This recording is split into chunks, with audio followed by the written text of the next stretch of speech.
పరలోకమందు ఉన్నటువంటి మా యొక్క తండ్రి,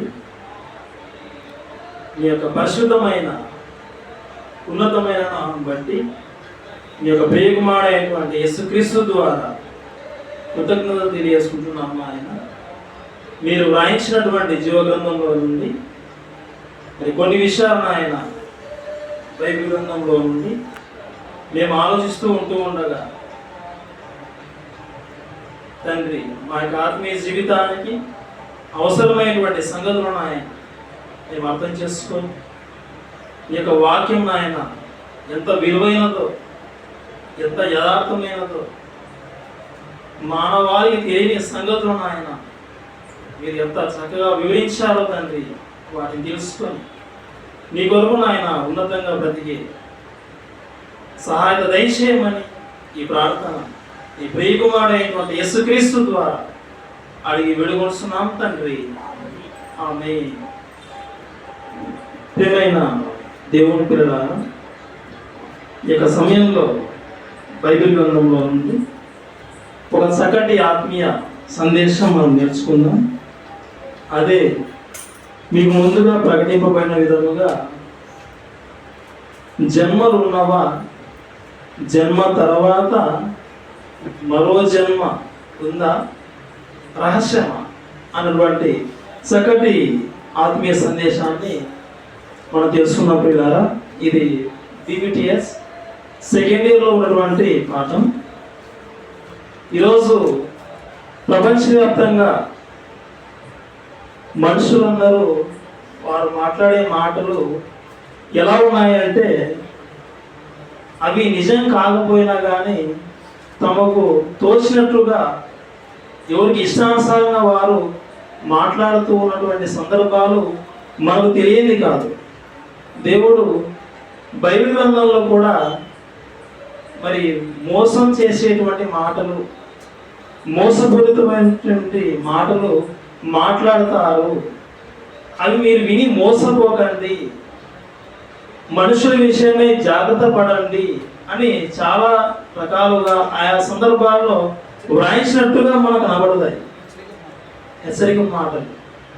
అపోస్తలుడైన పౌలు గారు కూడా మరి చెబుతూ మరి ఇలాంటి మాటే మాట్లాడాడు. ఒకసారి చూసుకున్న పిల్లారా,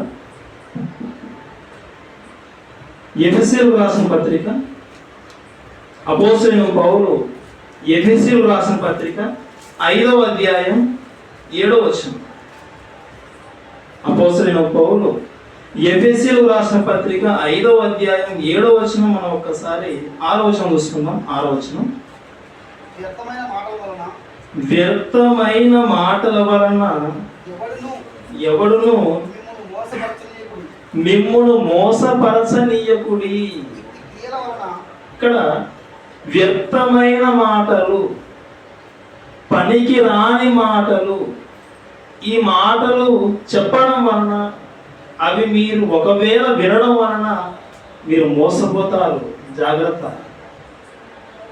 ఈరోజు యూట్యూబ్లోకి వెళ్ళిపోయి చూస్తే స్మార్ట్ ఫోన్ ఉన్నటువంటి ప్రతి ఒక్కరూ ఇంటి దగ్గర పరిస్థితి సరిగా ఉందో లేదో తెలియదు, తినడానికి తిండి ఉందో లేదో కూడా తెలియదు. ఆ ఫోన్ ముందుకు వచ్చి గొప్ప వేదాంతి లెక్క, గొప్ప జ్ఞానం గల వ్యక్తిగా ఈరోజు ఎంతో మంది మనుషులు మాట్లాడుతూ ఉన్నారు. చాలా విషయాలు చూస్తే 99.99% అవన్నీ అబద్ధాలే. ఈరోజు బైబిల్ గురించి కూడా ఎంతో మంది వ్యతిరేకంగా మాట్లాడే వాళ్ళు కూడా లేకపోలేదు. వారు మాట్లాడే మాటలు అవాస్తవాలు. బైబిల్ యథార్థమైనది, బైబిల్ నిజమైన గ్రంథము. బైబిల్ తెలియని వారి దగ్గరికి వెళ్ళిపోయి ఇదిగో ప్రశ్న వేసిన తర్వాత వాళ్ళు చెప్పలేకపోయే సమయానికి ఇదిగో బైబిల్ తప్పని ఎన్నో విధాలుగా మాట్లాడుతూ ఉన్నారు. బైబిల్ చదివిన వారు, తెలుసుకున్న వారి దగ్గరకు వచ్చి కనుక్కుంటే ఈ బైబిల్ యొక్క యథార్థత, దాని యొక్క సత్యం ఎంత అనేది తెలుస్తుంది. ప్రియమైన దేవుని పిల్లలారా, ఈరోజు మనుషులందరూ వ్యర్థమైన మాటలు మాట్లాడారు. అదేవిధంగా బైబిల్కి విరోధంగా కూడా మాట్లాడే వాళ్ళు లేకపోలేదు, మాట్లాడుతూ ఉన్నారు. అయితే బైబిల్ యథార్థమైనది, బైబిల్ సత్యమైనది. ఏ ప్రశ్న డౌట్ ఉన్నా కానీ బైబిల్ తెలిసిన వారికి వారి దగ్గరికి వచ్చి అడిగితే ఖచ్చితమైన సమాధానం చెప్పగలదు. మనం కూడా యూట్యూబ్లో నెంబర్ వేసాం, అలాంటి వాళ్ళు ఎవరైనా ఉంటే రావచ్చు, మాట్లాడవచ్చు. మరి వాళ్ళతో ఢీకొట్టడానికి మనం కూడా సిద్ధంగా ఉన్నాం. కానీ ఏ ఒక్కరు రాలేదు ఇప్పటి వరకు, సైలెంట్ అయిపోతారు. నెంబర్ వేసామంటే ఇక ఎంత ధైర్యం ఉందో చూడాలి. చాలామంది సెల్ నెంబర్ స్క్రోలింగ్లో వేయరు. మనం వేసామంటే బైబిల్ సత్యం ఏమిటో మనకు తెలుసు, మనం చెప్పగలం. బైబిల్ యథార్థమైన ప్రియమైన దేవుని పిల్లలారా, ఇలా మనుషులందరూ ఎవరికి తోచినట్టుగా ఎన్నో విషయాలు మాట్లాడారు. ఇక విచిత్రం ఏంటంటే మరో జన్మ గురించి మాట్లాడే వాళ్ళు కూడా లేకపోలేదు. మరో జన్మ గురించి మాట్లాడే వాళ్ళు ఉన్నారు. ప్రియమైన దేవుని పిల్లలారా, ఈ యొక్క మానవ జన్మ, ఈ బ్రతుకు ఎందుకు ఇచ్చాడు? అసలు ఇది ఇచ్చేది దేవుడేనా, లేదా అనుకోకుండా ఈ కార్యక్రమంలో పుట్టేశాను? అసలు ఉన్నవన్నీ ఈ సృష్టిలో నా కోసమే ఎందుకు? ఇలాంటి ఆలోచన చేసిన వారు లేకపోలేదు. ఆలోచన చేసిన వాళ్ళు కొందరైతే, ఆలోచన చేయని వాళ్ళు చాలా మంది ఉన్నారు. ప్రియమైన దేవుని పిల్లలారా, పుట్టాం, చచ్చిపోతాం, ఏదో రోజు వచ్చాం, వెళ్ళిపోతాం. ఏముంది? దేవుడు లేడు, దయ్యం లేదు. అదంతా బూటకం, నాటకం అనేవాళ్ళు కొంతమంది, లేదా ఉన్నారని నమ్మేవాళ్ళు కొంతమంది, ఉంటే చూపించని చెప్పేవాళ్ళు కొంతమంది.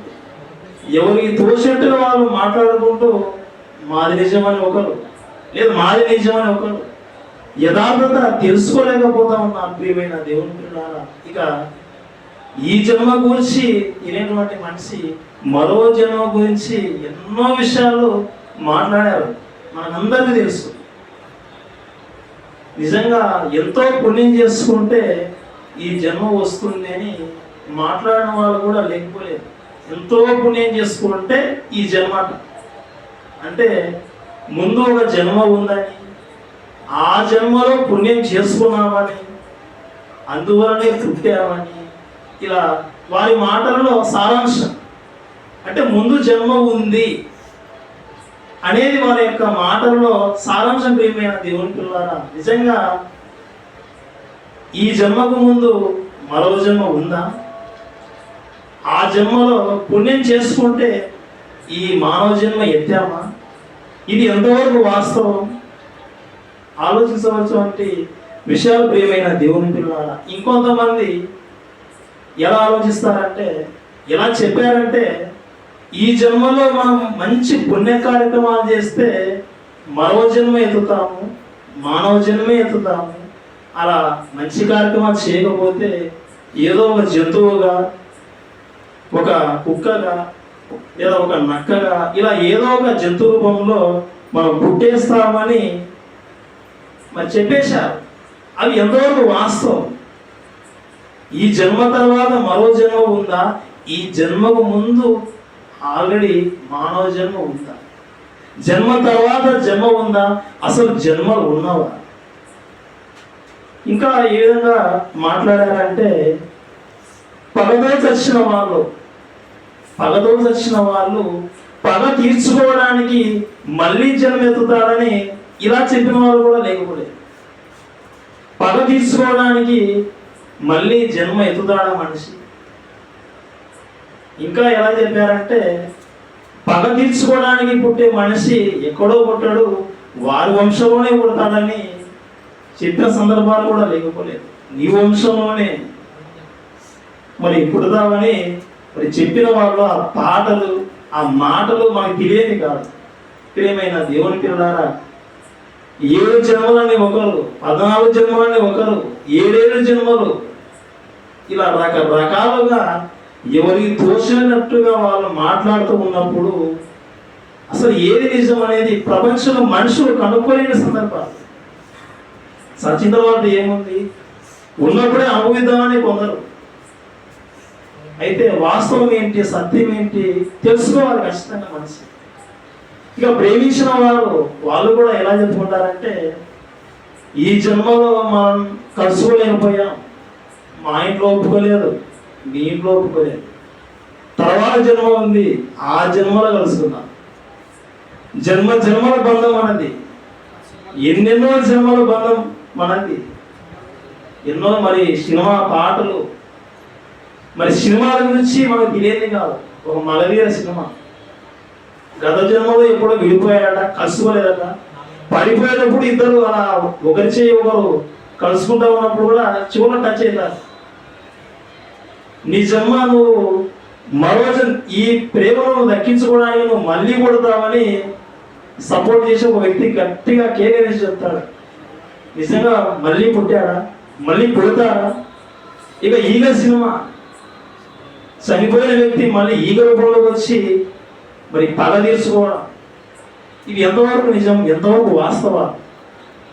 ఇక మరి పెళ్లి చేసుకున్నటువంటి మరి దంపతులు వీళ్ళు కూడా ఎలా మాట్లాడుకుంటారంటే, ఈ జన్మలోనే కాదు మరో జన్మలో కూడా నువ్వే నాకు భార్యగా రావాలి. మరో జన్మలో ఒక భార్య ఉంటుంది, మళ్ళీ జన్మ ఉంటే భర్తగా నువ్వే రావాలి. అసలు ఎంతవరకు వాస్తవం? ఇలా మనుషులందరూ ఇలా మాట్లాడుకోవడం వలన అసలు ఏవి వాస్తవాలో ఏవి అవాస్తవాలో తెలియ సందర్భాలు. జన్మ తర్వాత జన్మ ఉందా, జన్మకు ముందు ఆల్రెడీ జన్మ ఉందా, అసలు జన్మలు ఉన్నావా, 7 జన్మలా 14 జన్మలా, అసలు తెలియకుండా కన్ఫ్యూజ్లో ఉన్నారు మనుషులు. ఏమీ తెలియకపోయినా కానీ జన్మల బంధం, ప్రియుడు ప్రియురాలు, ప్రతి జన్మలో మనం కలిసి ఉంటాం. అవసరమైతే దేవుడు కూడా మనకి విడదీయలేడని మరి చెప్పిన సందర్భాలు కూడా లేకపోలేదు.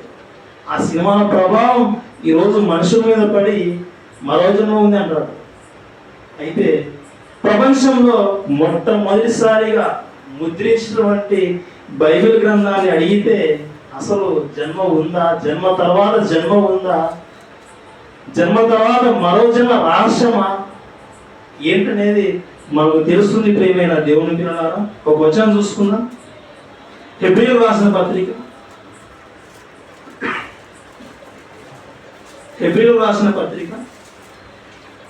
అపోస్తలుడైన పౌలు హెబ్రీయులకు రాసిన పత్రిక 9వ అధ్యాయం 27వ వచనం. మనుషులు ఒక్కసారి మృతి పొందవలనని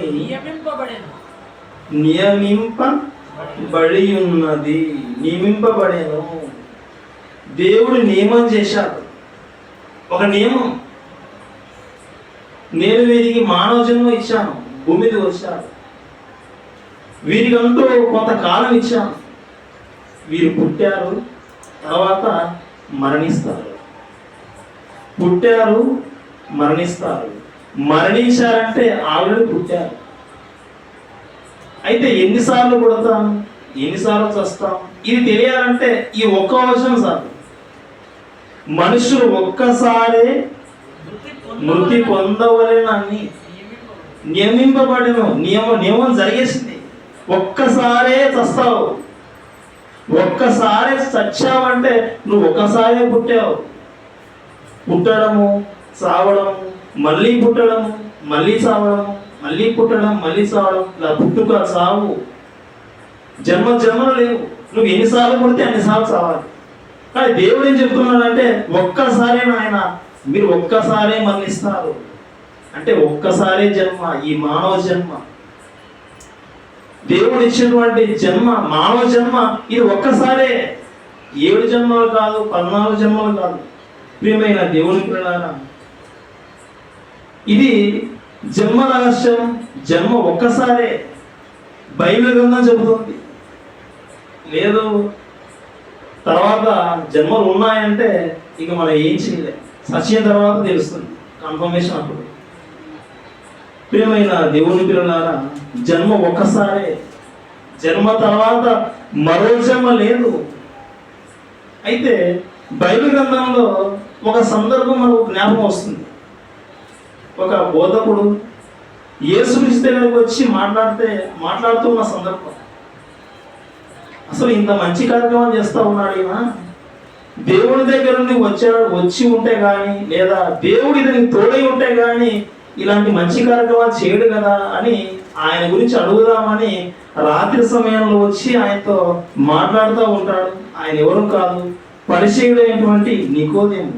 ఆయన వచ్చి ఆయనతో, యేసుక్రీస్తుతో మాట్లాడే సందర్భంలో యేసుక్రీస్తు ఏమన్నాడో ఒకసారి చూద్దాం ప్రియులారా.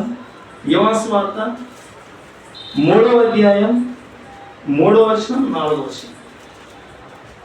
యోహాను సువార్త అందుకు యేసు 3వ అధ్యాయం 3వ వచనం 4వ వచనం. అందుకు యేసు అతనితో ఒకడు కొత్తగా జన్మించితేనే గాని అతడు దేవుని రాజ్యమును చూడలేడని నీతో నిశ్చయముగా చెప్పుచున్నాను. ఈ మాట చూసి కొంతమంది బోధకులు కన్ఫ్యూజ్ అయిపోయారు.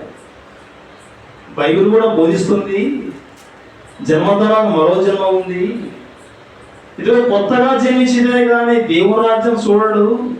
ఈ వచనాన్ని తీసుకొని బైబిల్ సారం తెలియని వాళ్ళు, అవిజ్ఞులు పొరపాటు పడ్డారు. కొత్తగా జన్మిస్తే దేవుని రాజ్యం చూస్తాం, మళ్ళీ జన్మ ఉంది, ఇలా పొరపడ్డారు. ఈరోజు బైబిల్ చదివేటువంటి బోధకులైన వారు, సువార్థికులు ఎలా బైబిల్ను ఆలోచిస్తున్నారంటే, బైబిల్ ఎంతవరకు ఆలోచించమని చెప్పిందో అంతవరకు ఆలోచించకుండా దాని పరిధి దాటి వెళ్ళిపోతా ఉన్నాడు. దాని పరిధి దాటి కాలు పెట్టి వెళ్ళిపోతా ఉన్నాడు పరిగెత్తుకుంటా. దేవుడు ఆగమని చెప్పిన ఆగాడు. ఎంతవరకు రాయిస్తాడో అంతవరకు ఆలోచించడం కానీ ఇంకా లోకంలోకి వెళ్ళిపోతాడు, ఏదేదో కలిపేస్తాడు వాక్యాలు. ప్రియమైన దేవుని పిల్లలారా, యేసుక్రీస్తు చెప్పిన మాట కరెక్టే. కొత్తగా జన్మించితేనా కానీ దేవురాజ్యం చూడడు. దాని గురించి మనలాంటి సాధారణమైనటువంటి మనుషులు కూడా ఆలోచించేటువంటి ఆలోచనతోనే నికోదేము కూడా పొరపడ్డాడు. అంటే మళ్ళీ మేము పుట్టాలా, నేను మళ్ళీ తల్లి గర్భంలోకి వెళ్ళిపోవాల్సిందేనా? ఆయన కూడా ఆ రోజు పొరపాటు బట్టి అడిగినప్పుడు యేసుక్రీస్తు అలా లేదు, నువ్వు మళ్ళీ పుట్టవలసిన అవసరం లేదు, చనిపోయి కొంచెం వివరణ ఇచ్చాడు. ఆ నికోదేము అర్థం చేసుకోవడానికి కింద వివరణ ఇచ్చినట్టుగా కూడా మనకు కనబడుతుంది. చూద్దాం. వచనం 5వ వచనం. యేసు ఇట్లనెను, ఒకడు నీటి మూలంగాను ఆత్మ మూలముగాను జన్మించితేనే గాని దేవుని రాజ్యంలో ప్రవేశింపలేడని నీతో నిశ్చయంగా చెప్పుచున్నాను. కొత్తగా జన్మించితేనే కానీ దేవుని రాజ్యం చూడడానికి చెప్పినటువంటి యేసుక్రీస్తు చనిపోయి తిరిగి లేవాల్సిన అవసరం లేదు. ఉన్న ఈ జన్మలోనే నీటి మూలంగాను ఆత్మ మూలంగాను జన్మించితేనే కానీ దేవుని రాజ్యంలో ప్రవేశింపలేడని తర్వాత వివరణ ఇచ్చాడు. అంటే నీటి మూలంగా ఆత్మ మూలంగా జన్మించాలి, కొత్తగా జన్మించాలి. ఇది నూతన జన్మ. జన్మ తర్వాత మరో జన్మ కాదు, ఉన్న ఈ జన్మలోనే కొత్త జన్మ, ఉన్న ఈ జన్మలోనే నూతన జన్మ. ఉన్నటువంటి ఈ జీవితంలో పాత జీవితం ఉంది కదా, దేవుని తెలుసుకోని కాలం.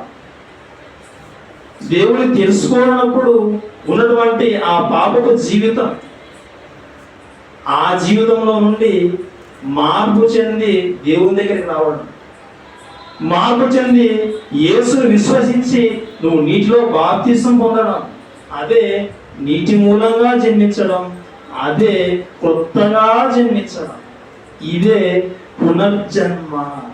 తీతుకు రాసిన పత్రిక 3వ అధ్యాయం 5వ వచనం చదువుకున్నాం పిల్లలు. తీతుకు రాసిన పత్రిక 3వ అధ్యాయం 5వ వచనం. మనము నీతిని అనుసరించి చేసిన క్రియల మూలంగా కాక తన కనికరం చొప్పుననే పునర్జన్మ సంబంధమైన స్నానము ద్వారా పరిశుద్ధాత్మ మనకు నూతన స్వభావము కలుగజేయుట ద్వారాను మనలను రక్షించెను. మనలను ఏం చేశాడు? రక్షించెను. బాప్తిసం పొందినవాడు ఏమైపోతాడు? నమ్మి బాప్తిసం పొందినవాడు ఏమైపోతాడు? రక్షింపబడును. ఇక్కడ కూడా అదే చెప్తా ఉన్నాడు. పునర్జన్మ సంబంధమైన స్నానం ద్వారా పరిశుద్ధాత్మ మనకు నూతన స్వభావం కలుగజేయడం ద్వారా మనను రక్షించాను. బాప్తిసం పొందినప్పుడే పరిశుద్ధాత్మ వరంగా పొందుతాం. అంటే నూతన జన్మ, యేసుక్రీస్తు బోధలో నూతన జన్మ, కొత్త జన్మ అన్నాడు. ఇది పునర్జన్మ. ఈ భూమి మీద ఉన్నప్పుడే ఈ జీవితంలోనే పాపపు జీవితంలో నుండి కొత్త జీవితంలోకి ఆ పాపాలను కడిగి వేసుకొని యేసుక్రీస్తు రక్తం వలన బాప్తిసంలో కడిగి వేయబడిన తర్వాత కొత్త జన్మ, నూతనంగా జన్మించడం. ఈరోజు ఎందరైతే బాప్తిసం పొందారో వారందరూ కొత్తగా జన్మించారు. వారందరికీ పునర్జన్మ ఈ భూమి మీదనే, మరో జన్మ కాదు. ప్రియమైన దేవుని పిల్లలారా, యేసుక్రీస్తు బోధ విషయాన్ని మనం ఆలోచించినప్పుడు ఇది నూతన జన్మ, కొత్త జన్మ. ఇది మరో జన్మ కాదు. ఓకే పిల్లలారా, ఇక బైబిల్ గ్రంథంలో జన్మ తర్వాత మరో జన్మ ఉందని మరి కొంతమంది బైబిల్ తెలియనటువంటి వారు, బైబిల్కి వ్యతిరేకులు మరి కొన్ని అపార్థాలు చేసుకున్నారు, కొన్ని వచనాలు అపార్థాలు చేసుకున్నారు. ఆ వచనాలు కూడా మనం జ్ఞాపకం చేసుకొని ముందుకెళ్దాం పిల్లలు. ద్వితీయోపదేశకాండం చూద్దాం. రెండు సందర్భాలను చూద్దాం మనం. మొదటిగా ద్వితీయోపదేశకాండం 18వ అధ్యాయం.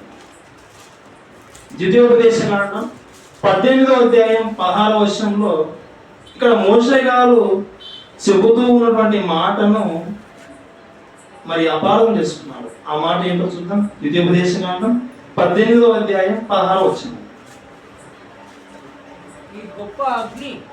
ద్వితీయోపదేశకాండం 18వ అధ్యాయం 16వ వచనంలో చివరి 2 లైన్లు. నీ దేవుడైన యెహోవా నీ మధ్యను నా వంటి ప్రవక్తను నీ సహోదరులలో నీ కొరకు పుట్టించును. ఆయన మాట నీవు వినవలెను. ఈ మాట ఆ రోజు పాత నిబంధనలో మోషే గారు చెప్పిన మాట, మోషే ద్వారా దేవుడు చెప్పిన మాట. ఇదిగో దేవుడు మీ మధ్య మీకోసం నా వంటి ఒక ప్రవక్తను పుట్టిస్తాడు. ఆయన మాట మీరు వినాలి. ఈ మాటను అపార్థం చేసుకొని ఎంత దూరం వెళ్ళిపోయారంటే, ఆ రోజు ఇశ్రాయేలు నడిపించింది మోషే.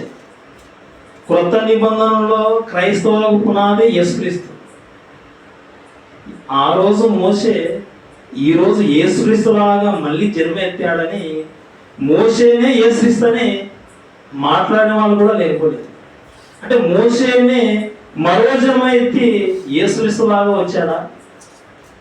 అంటే జన్మ తర్వాత జన్మ ఉందని బైబిల్ చెప్పిందా? ఈ మాట అపార్థం చేసుకొని చెప్పడం వలన ఇక అలాగే అని కొంతమంది అనుకున్నారు. ప్రియమైన దేవుని పిల్లలారా, అయితే జన్మ తర్వాత మరో జన్మ లేదు, మనుషులు ఒక్కసారే మరణించాలి. మరి ఈ మాట అర్థం ఏంటి? ఎలా అర్థం చేసుకోవాలి? మోషే యేసుక్రీస్తు ఒకటేనా, వేరువేరా? మోషే యేసుక్రీస్తు వేరువేరు అనడానికి ఒక సందర్భంలో ఒకేసారి వాళ్ళిద్దరు కనపడతారు మనకు. ఆ మాట సందర్భం చూస్తే ఇక వాళ్ళిద్దరు వేరువేరని మనకు తెలిసిపోతారు. చూద్దాం పిల్లరా. కొత్త నిబంధనలో యేసుక్రీస్తు బ్రతికున్న దినాలలో ఆయన రూపాంతరం పొందడానికి కొండ మీదకి వెళ్ళిపోతాడు. పేతురును యోహాను వెంట పెట్టుకొని కొండ మీదకి వెళ్ళిపోతాడు. ఆ సమయంలో యేసుక్రీస్తుతో ఎవరొచ్చి మాట్లాడుతూ ఉన్నారు చూద్దాం. మత్తయి సువార్త 17వ అధ్యాయం. మత్తయి సువార్త 17వ అధ్యాయం చూద్దాం పిల్లరా.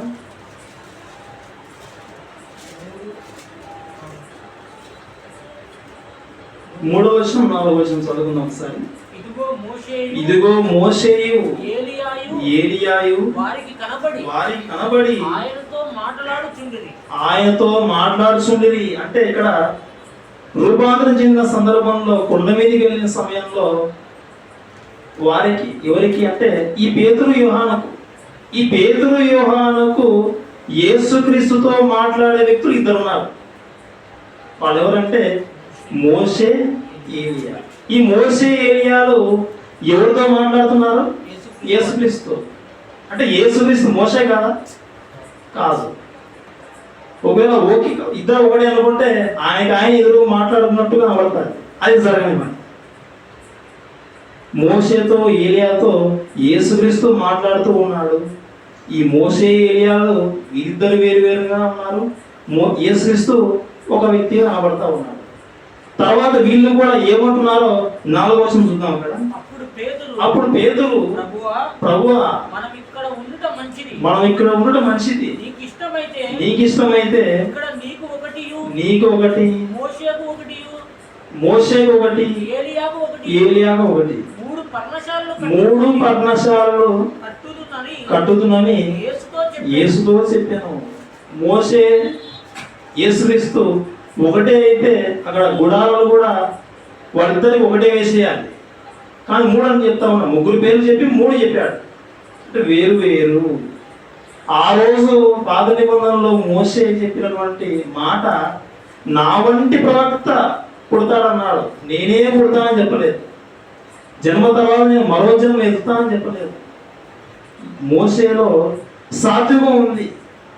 ఆ రోజు ఇశ్రాయేలు ప్రజలు నడిపించే సమయంలో సాత్వికమైన మనస్సుతో ఓపుతో నడిపించాడు. అలాంటి స్వభావం గలవాడు యేసుక్రీస్తు. నేను సాత్వికుడును, దీన మనస్సు గలవాడు అని కొత్త నిబంధనలో చెప్పడం జరిగింది. మోషే లాంటి స్వభావం యేసుక్రీస్తులో కూడా ఉంది, సాత్వికమైన మనస్సు. ప్రియమైన దేవుని పిల్లారా, జన్మ తర్వాత మరో జన్మ మోషే ఎత్తలేదు. ఇది ఒక సందర్భం మనకు అర్థమైంది. ఇక రెండవ సందర్భం చూస్తే మలాకీ గ్రంథం 4వ అధ్యాయం.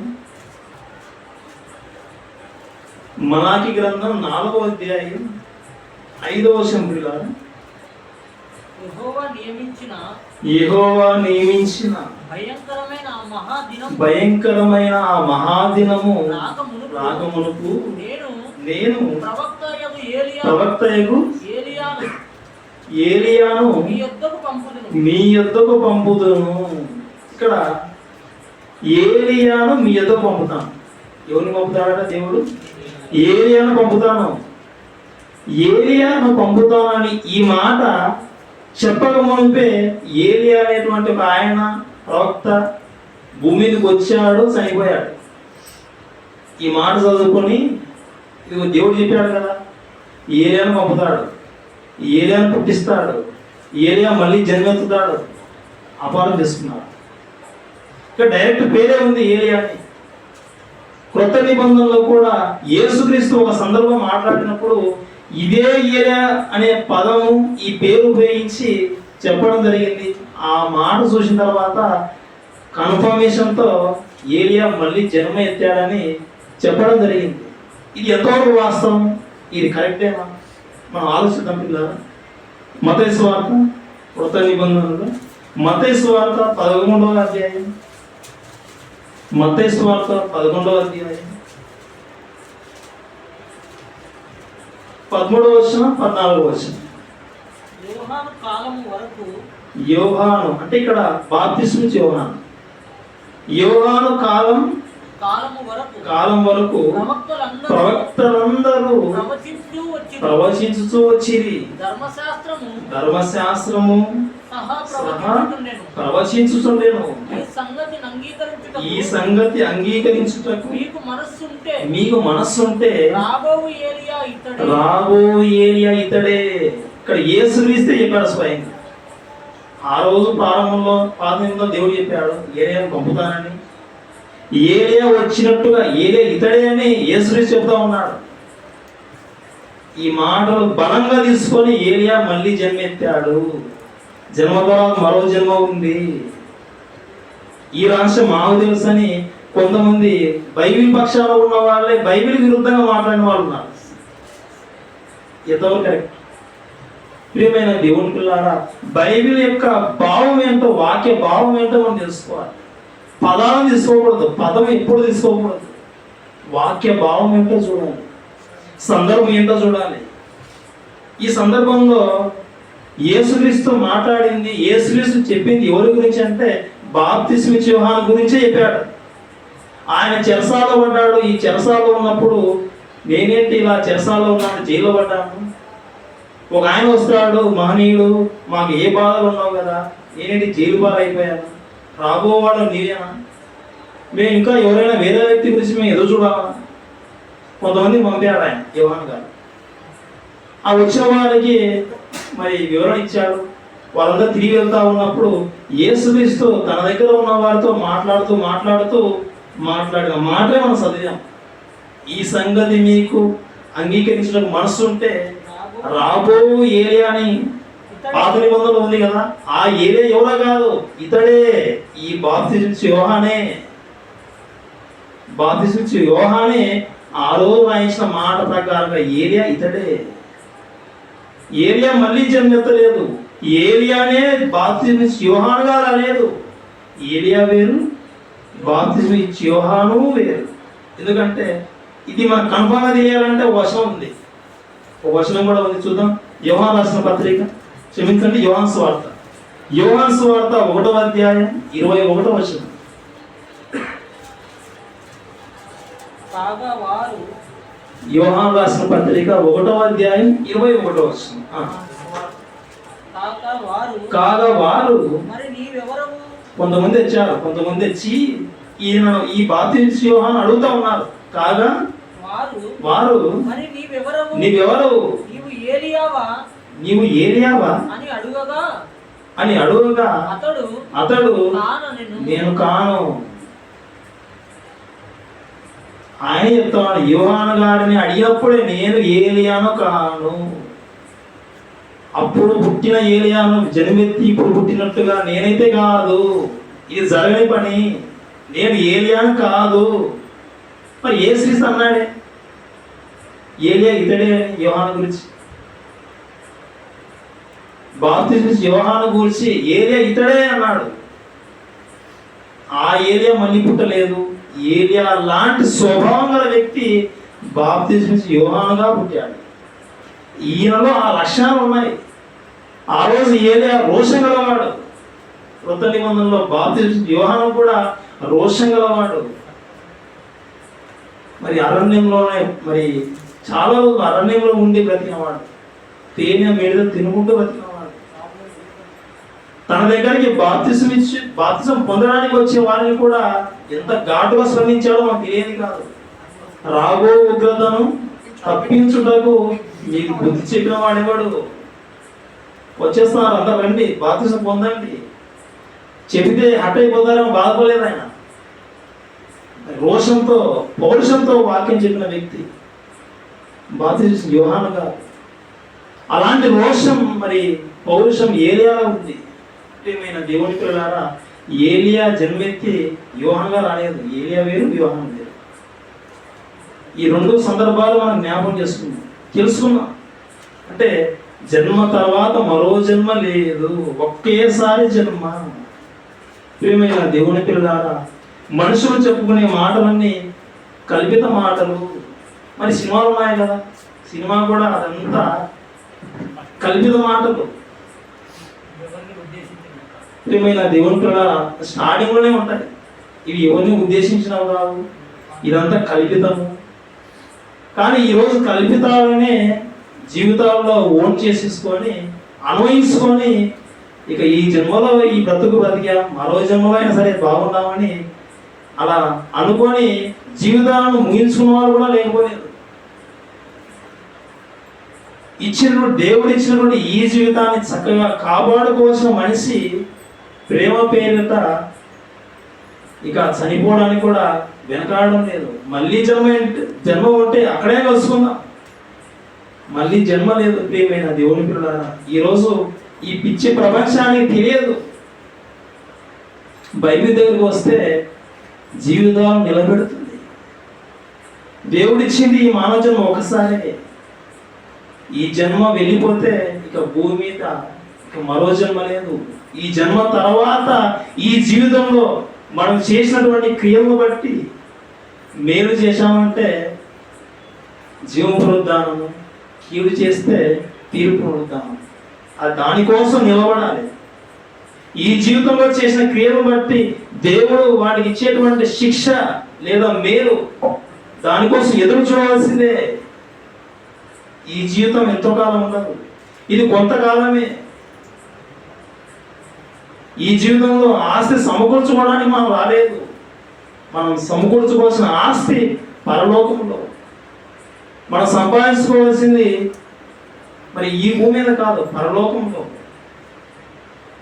ప్రియమైన దేవుని పిల్లారా, ఈ జీవితం ఇది కొంతకాలమే, ఇది అశాశ్వతం. ఈ జీవితం తర్వాత మరో జన్మ లేదు, కానీ మరో జీవితం ఉంది, అది శాశ్వతమైన జీవితం. ఈ జీవితంలో మన జీవితంలో గతించిన సందర్భాలు వెనక్కి రాలేవు. మరణానికి మనిషి సిద్ధమవుతూ ఉన్నాడు. ఇప్పుడు ఉన్నటువంటి ఈ యవన బలం అనేది తర్వాత తగ్గిపోతుంది. ఈ నల్లటి నిగారింపు, ఈ వెంట్రుకలు తెలుపుగా మారిపోతాయి. ఈ చక్కటి పళ్ళ వరుస పళ్ళు ఊడిపోతాయి. ప్రియమైన దేవుని పిల్లల, దేవుడిచ్చినటువంటి ఈ ఒకే ఒక్క జన్మను మనం దేవుని కోసం ఉపయోగించి మనం చేయవలసిన పనులన్నీ ఇక్కడే చేసేయాలి. అందుకే మనకందరూ తెలుసు, చేయటం నీ చేతికి వచ్చిన దేవుని పని ఏదైనా నీ శక్తి లోపం లేకుండా ఇప్పుడే ఈ ఒకే జన్మలోనే చేయాలి. లేదంటే ఇక వెళ్ళిపోయిన తర్వాత మరో లేకుండా చేయడానికి పని లేదు, ఉపాయం, జ్ఞానం లేదు, ఏమీ లేదు. దేవుడు ఎన్నో రాష్ట్రాలను తెలియజేశాడు. ఈ విషయాలు విన్న తర్వాత మనమందరం మరి చక్కటి అవకాశం ఉంది, కాలం ఉంది. చాలా మందికి ఈ విషయాలు తెలియదు. మనకంటే ముందు ఎంతో మంది మరణించి వెళ్ళిపోయారు మరో లోకానికి. వాళ్ళు ఎలా ఉంటారంటే, ఎలా అడుగుతారంటే దేవునికి ఒక్కసారి ఛాన్స్ ఇస్తే మేము కూడా భూమి మీద చేసేస్తాం. అన్యాయం అయిపోయాం, ఈ నరకం ఉందని మనకు తెలియదు. వాళ్ళ బాధ అలా ఉంటుంది. మనం ఒకసారి అర్థం చేసుకుంటే, మనసు పెడితే, మనమైతే ఉన్నాం భూమి మీద, ఇక తర్వాత దాటిపోతాం. దాటిపోయే లోపే ఈ ఒకే ఒక్క జన్మలో దేవుని కోసం పని చేసి మనల్ని మనం నిరూపించుకోవాలి. దేవుని ఎదుట మనం దేవుని కోసం ఏమైనా చేయడానికి మన సత్తా, మన బలం ఏంటో నిరూపించుకోవడానికి దేవుడిచ్చిన ఒకే ఒక జన్మ ఈ జన్మలో మనం ఆయన ఎదుట ఎలా బ్రతుకుతామో అలా నిరూపించుకున్నాం. ప్రియమైన దేవుని పిల్లలు, మరి యొక్క విషయాలన్నీ జన్మలు ఉన్నావా అంటే లేవు. జన్మ తర్వాత మరో జన్మ లేదు. ఒకే జన్మ, ఒకేసారి జననం, ఒకేసారి మరణం. దేవుడు కూడా ఇదే బోధించింది. మరి దేవుడు బోధించాడు, బైబిల్ ఇదే బోధించింది. యేసుక్రీస్తు వచ్చాడు, ఆయన నిరూపించుకున్నాడు. మోషే వచ్చాడు, తన గురించి నిరూపించుకున్నాడు, సాత్వికుడు. దానియేలు బహుప్రియుడిగా జీవించాడు. దావీదు ఇష్టానుసారంగా జీవించాడు. ఒక స్టెఫెను చనిపోయినప్పుడు కూడా క్షమించమని అడిగి వెళ్ళిపోయాడు. అలాంటి బైబిల్లో ఉన్న భక్తుల వలె మన జీవితం కూడా దేవుని కోసం బ్రతికి బలైపోతే ఖచ్చితంగా ఈ జన్మ సార్థకత చేకూరుతుంది. ఆ విధంగా మనం జీవించాలని మరి యొక్క వాక్యాలు జ్ఞాపకం చేస్తున్న పిల్లల మనం అందరం ప్రార్థన చేసుకుందాం.